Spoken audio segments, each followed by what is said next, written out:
Boa tarde, pessoal, tudo bem? Vamos à nossa palestra da sessão de saúde sexta-feira, mais uma vez agradecendo pela oportunidade. Pai nosso que estás no céu, santificado seja o vosso nome, venha a nós o vosso reino, seja feita a vossa vontade, assim na terra como no céu. O pão nosso de cada dia nos dai hoje, perdoai as nossas dívidas, Senhor, assim como procuramos perdoar os nossos devedores. Não nos deixeis cair em tentação e livrai-nos do mal. Graças a Deus e graças a Jesus. Então, semana passada nós falamos sobre a cura pelo magnetismo e hoje então vamos falar sobre a cura pela mediunidade. Certos espíritos prestes a reencarnar e cientes de seus múltiplos débitos, pedem para vir para a Terra com provas duríssimas, com doenças, miséria, cegueira, famílias difíceis, maus tratos, e ao invés disso, são encaminhados para cá para dedicarem suas vidas à tarefa árdua de serem médiuns, voltados ao serviço do auxílio ao próximo. É uma oportunidade, dada por misericórdia de Deus, a irmãos muito endividados, mas não deixa de ser uma tarefa árdua, como é dito no Evangelho, Então, vamos ver o que o Evangelho nos fala dos médiuns, especialmente sobre os médiuns de cura, que é o foco da nossa palestra. Então, no capítulo do Evangelho segundo o Espiritismo, no capítulo 28, temos na coletânea de preces. Diz assim: as doenças pertencem às provas e às vicissitudes da vida terrena.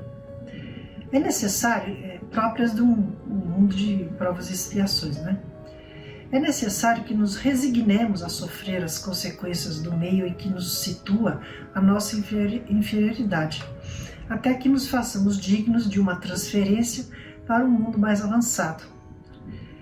Ou, que no nosso caso, o nosso mundo se transforme e a gente possa ficar aqui, Se transforme para melhor, um mundo de regeneração, e que a gente possa ficar aqui, Isso não deve impedir-nos de lutar para melhorar a nossa situação atual.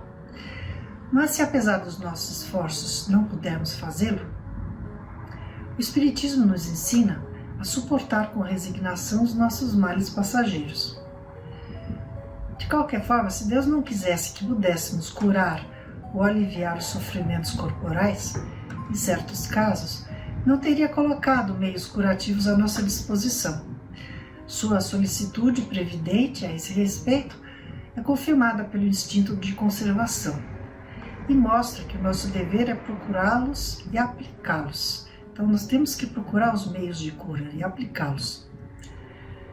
Sejam eles materiais, através dos nossos médicos, ou, por exemplo, através da mediunidade de cura.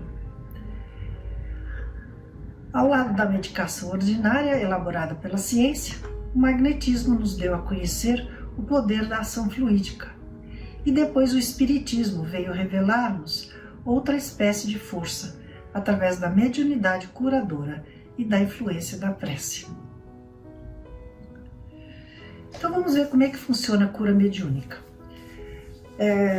Vamos estar aqui apresentando uma compilação de trechos sobre o assunto retirados do Livro dos Médiuns e Obras Póstumas de Allan Kardec e Mecanismos da Mediunidade de André Luiz, psicografado pelo Chico.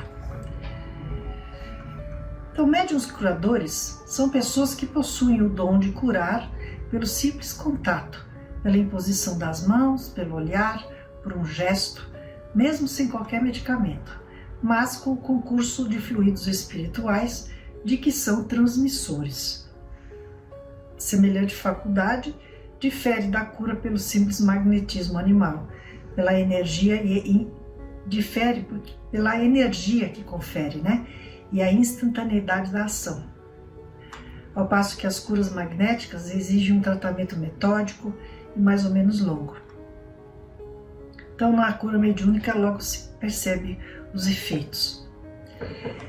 Todo efeito mediúnico resulta da combinação dos fluidos que emitem um espírito e um médium. Pela sua conjugação, esses fluidos adquirem propriedades novas que separadamente não teriam, ou pelo menos não no mesmo grau. Então, essa combinação do fluido do médium e do fluido espiritual, elas conferem, né, um efeito bastante ampliado, vamos dizer assim, né, sobre o doente. A prece, que é uma verdadeira evocação, atrai os bons espíritos, sempre solícitos em secundar os esforços do homem bem intencionado. O fluido benéfico dos primeiros se casa facilmente com o do segundo. Uma grande força fluídica, aliada à maior soma possível de qualidades morais, pode operar em matéria de cura verdadeiros prodígios. O uso de uma fórmula de prece ou de determinada prática, né, pode contribuir para infundir confiança a pessoas pouco esclarecidas das coisas espirituais, né? Nesse caso, porém, não é a fórmula, não é na fórmula que está a eficácia, e sim na fé, que aumentou com a ideia ligada ao emprego da fórmula. É como uma bengala, né, que às vezes tem pessoa que precisa, né? Pode até andar, mas usa a bengala por falta de fé. Então depõe a capacidade de andar com a bengala, né? E tem pessoas que precisam, então, né, de uma fórmula, vamos dizer, uma prece já pronta, né, acreditando que é aquela prece que vai dar a cura. E não é a fé que ela coloca na prece, né?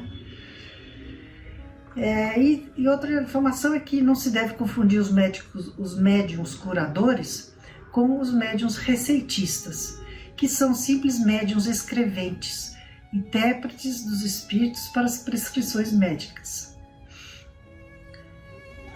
E André Luiz nos explica que o médium é o autêntico veículo do magnetizador espiritual à frente do enfermo. Estabelecido o clima de confiança entre o doente e o médium, cria-se a ligação sutil entre o necessitado e o socorrista, e por semelhante elo de forças, verte o auxílio da esfera superior na medida dos créditos de um e outro. Ou seja, é preciso merecer, né? O médium tem que fazer a sua parte, né? Ter uma força de vontade muito grande, uma fé, ter uma atitude moral bastante reta, né? E o doente tem que ser merecedor daquela cura, né? Tem que estar preparado para essa cura, né? Inclusive isso vai ser motivo de uma outra palestra nas próximas semanas. Essa questão de estar pronto, né, para a cura. Ao toque da energia emanante do passe, com a supervisão dos benfeitores desencarnados, o próprio enfermo, confiante e merecedor, emite ondas mentais características, assimilando os recursos vitais que recebe, retendo-os no seu corpo através das várias funções do sangue. E ele vai explicando, né? Lembrando que André Luiz era médico, então ele ele estava bem pronto, né, para dar esses detalhes mais técnicos, né? À medida que o doente mentaliza a cura, o socorro se estabelece, impulsionada pelos fluidos benfazejos.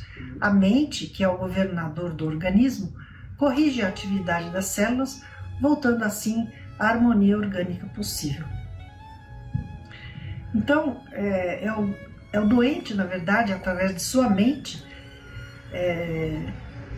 inundada pelos fluidos magnéticos, tanto do médium como os fluidos espirituais, né?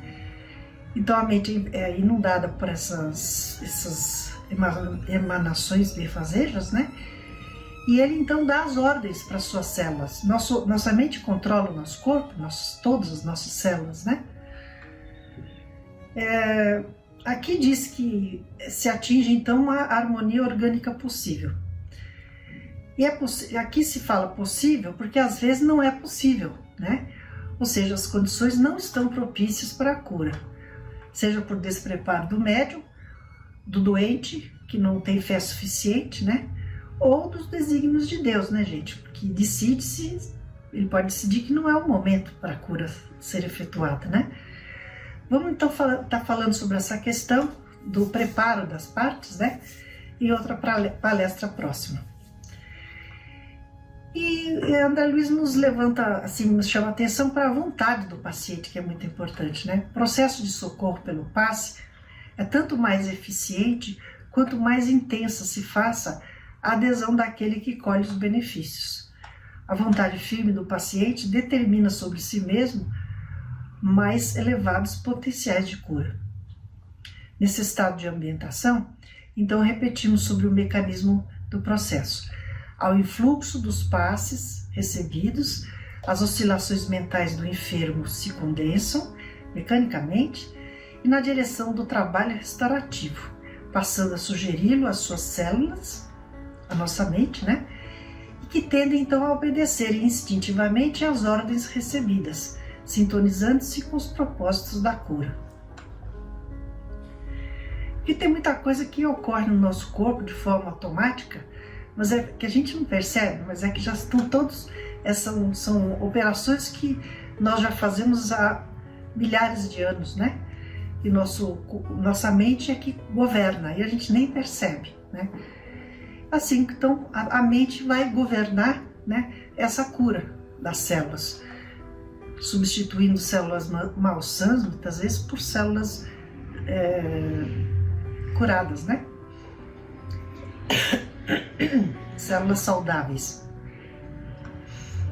E quanto ao passe e à oração especificamente, vamos esclarecer que em toda situação e em qualquer tempo, cabe ao médium buscar na prece o fio de ligação com os planos mais elevados da vida, porquanto através da oração contará com a presença dos instrutores que atendem aos objetivos da providência divina.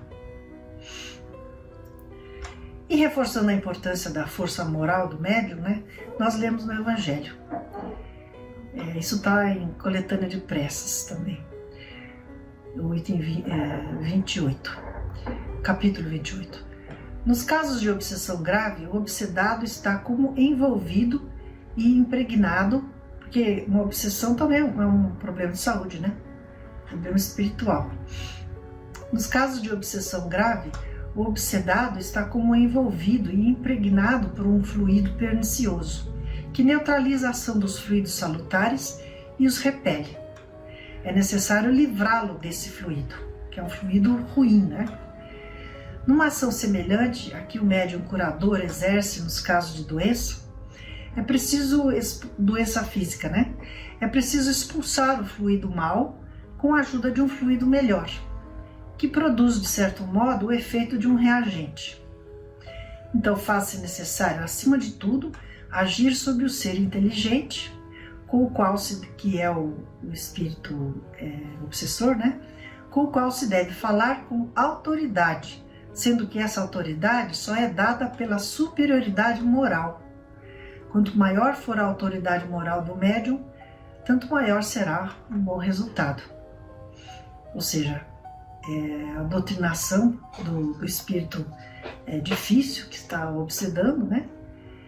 E também a doutrinação do doente, que muitas vezes precisa melhorar seu padrão moral, né? Porque ele pode ser libertado de um espírito obsessor. Ele pode ser libertado de um espírito obsessor e adquirir outro, né? Porque o seu padrão moral não melhorou. E isso não é culpa do médium curador, né? Então, como exemplo da atividade de cura mediúnica, vamos ler um relato publicado na Revista Espírita em janeiro de 1864, no item sobre médiuns curadores. Um espírita de longa data, isso então é Kardec, né, nos relatando. Um espírita de longa data, oficial do batalhão de caçadores, nome dado a soldado de infantaria da cavalaria da época, infantaria ou cavalaria, né? Eles se chamavam caçadores. Num dos numerosos exemplos de reformas morais que o espiritismo pode operar, transmitiu-nos por carta os seguintes detalhes. Então a carta diz: caro mestre, ele está se referindo a Kardec, aproveitamos as longas horas de inverno para nos entregarmos com ardor ao desenvolvimento de nossas faculdades mediúnicas. E aqui ele fala em nome de um grupo de 3 companheiros que se uniram na prática dos ensinamentos da doutrina, né? Sempre unidos, inspiramos-nos em nossos deveres e ensaiamos nossos esforços. Desde alguns meses, nossos trabalhos têm como meta o estudo dos fluidos. Esse estudo desenvolveu em nós a mediunidade curadora. Assim, agora a aplicamos com sucesso. Há alguns dias, uma simples emissão fluídica de 5 minutos com a minha mão foi suficiente para tirar uma nevralgia violenta. E ele então vai relatando alguns casos, né? Vou estar resumindo aqui. Há 20 anos, a senhora P, que ele não diz o nome, né, estava afetada por uma hiperestesia aguda, ou com outras palavras, uma exagerada sensibilidade de pele. Moléstia que a retinha no quarto há 15 anos. Mora numa pequena cidade vizinha e, tendo ouvido falar do nosso grupo espírita, veio buscar alívio junto de nós. Partiu ao cabo de 35 dias completamente curada. Durante esse tempo, recebeu diariamente 1/4 de hora de emissão fluídica, com o concurso de nossos guias espirituais. Aí ele conta outra. Ao mesmo tempo, cuidávamos de um epilético acometido por essa terrível enfermidade há 27 anos. As crises se repetiam quase todas as noites, durante as quais sua mãe passava longas horas à sua cabeceira. 35 dias bastaram para esta cura importante. E como aquela mãe estava feliz, né, levando o filho radicalmente curado. Então a cura acaba sendo um auxílio, né, coletivo. Ela se cura o doente e também a família e as pessoas com quem ele convive, né? Porque sempre é um sofrimento, né, você ter uma pessoa doente em casa. A gente sofre pelos nossos familiares e amigos, né, que estão doentes. Então, quando eles têm a cura, a gente também está sendo beneficiado, né? Após a evocação e durante o recolhimento, continua esse soldado falando, né, sentíamos o fluido exterior nos invadir, é o fluido espiritual, passar em nós e se nos escapar dos dedos esticados e dos braços estendidos para o corpo do paciente que tratávamos. Nesse momento, oferecemos então os nossos cuidados a um segundo epilético. Desta vez a moléstia talvez seja mais rebelde, porque é hereditária. Enfim, com a ajuda de Deus e dos bons espíritos, esperamos reduzi-la em todos eles. Caro mestre, reclamamos o socorro de vossas preces e das dos nossos irmãos de Paris. Para nós esse concurso será um encorajamento e um estímulo aos nossos esforços. Como bem podeis imaginar, só aceitamos como recompensa, e já deve ser bastante, a satisfação de ter feito o nosso dever e obedecido ao impulso dos bons espíritos. O verdadeiro amor do próximo traz consigo uma alegria sem mescla e deixa em nós algo de luminoso, que encanta e eleva a alma. E tendo sido lida essa carta, na sessão de 18 de dezembro de 1863, um de nossos bons médiuns, conta Kardec, né, obteve a respeito espontaneamente 2 comunicações. E nós aqui então vamos ler uma dessas comunicações espirituais que veio depois que a carta foi lida. Gente, a comunicação era nada mais, nada menos do que de Paulo, apóstolo. Olha o alto nível, né, espiritual das reuniões que Kardec mantinha. Então Paulo diz, né, através do médium. Aqui não diz, mas deve ser psicografia. Uma palavra sobre os médiuns curadores de que acabais de falar. Estão todos nas mais louváveis disposições. Têm a fé que transporta montanhas, o desinteresse que purifica os atos da vida e a humildade que os santifica. Que perseverem na obra de beneficência que empreenderam. Que bem se lembrem de que aquele que pratica as leis sagradas ensinadas pelo Espiritismo aproxima-se constantemente do Criador. Que ao empregarem sua faculdade, a prece, que é a vontade mais forte, seja sempre o seu guia, o seu ponto de apoio. Em toda a sua existência, o Cristo vos deu a mais irrecusável prova da vontade mais firme, mas era a vontade do bem e não a do orgulho. Quando por vezes dizia, eu quero, Jesus dizia, né? A palavra estava cheia de unção. Seus apóstolos que o cercavam sentiam abrir-se o coração a esta santa palavra.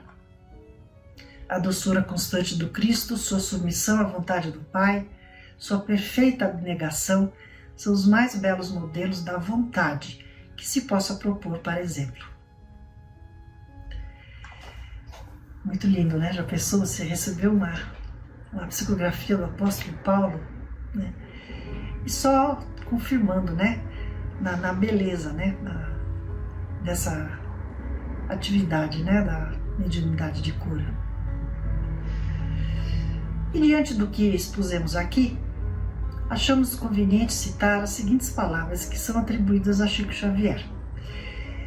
Diz assim: diante da evolução de nossos tempos, não será justo de nossa parte esquecer a influência decisiva da medicina, a medicina da Terra, né, em nosso favor. Não só porque o progresso do mundo justifica isto, mas também para coibir certos abusos, que em nome da oração, muitas vezes são perpetrados por pessoas menos responsáveis, quando se trata da saúde humana. Aqui estamos falando, né, dos charlatões, das pessoas que iludem os outros, né? Vamos estar falando sobre isso em outra palestra. Então, comentar, acho que é interessante a gente lembrar, né, que o Chico, certa vez, foi convidado a ser curado por Zé Arigó, porque tinha muitos problemas nos olhos, né, problemas sérios de visão. E esse Zé Arigó era um famoso médium de cura da época. E o Chico se recusou, né, preferindo ser tratado pelos médicos. Na sua humildade, ele dizia que preferia ter que administrar essa prova, né, com a qual ele já estava acostumado e sabia administrar e se submeter aos tratamentos dos médicos, né, do que se ele fosse curado pela cura mediúnica, né, e depois vai que surge um outro mal que ele não conhecia devido ao seu passado de dívidas, né. Então ele preferia ficar com aquele mal mesmo, né? Imagina o Chico. Então é para a gente pensar, né? Mas enfim, a cura mediúnica é um dom dado por Deus, que por isso mesmo tem a sua utilidade, né? Cada caso é um caso, né? E há que ser praticada com muita responsabilidade, né? E critério, né? E acima de tudo, muito amor, né? E vontade de auxiliar o próximo.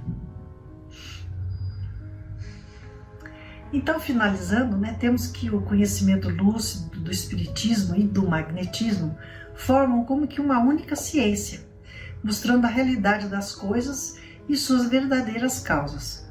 Esse conhecimento rechaça as ideias supersticiosas porque revela o que é possível e o que é impossível, o que está nas leis da natureza e o que não passa de ridícula crendice em milagres. Os ditos feiticeiros, né, os xamãs, os curandeiros, antigamente, né, como faziam coisas geralmente incompreensíveis, eram tidos por pessoas dotadas de um poder sobrenatural. E hoje a gente pode entender que eles eram grandes magnetizadores, né? Jesus utilizou a palavra milagre, mas na época o mestre teve que se utilizar dessa palavra, milagre, considerando a imaturidade e as limitações de conhecimentos de seus conterrâneos, né? Hoje a palavra milagre para as curas e outros fenômenos ainda é utilizada, né? Por religiões, por ignorância ou por interesses individuais, né? De atrair adeptos também ignorantes, né? Mas à medida que a ciência e a era do espírito avançam, a verdade há de atingir todas as mentes e corações. Então o assunto da cura mediúnica é longo, né? E vamos estar falando dele ainda nas próximas semanas, com relação à necessidade tanto do médium quanto do paciente de estarem prontos para a cura, sobre a necessidade de se curar gratuitamente, né? E sobre a simples solução de dificuldades através da fé. Então vamos dar graças a Deus, né, por todos esses conhecimentos, pedindo pelos que sofrem,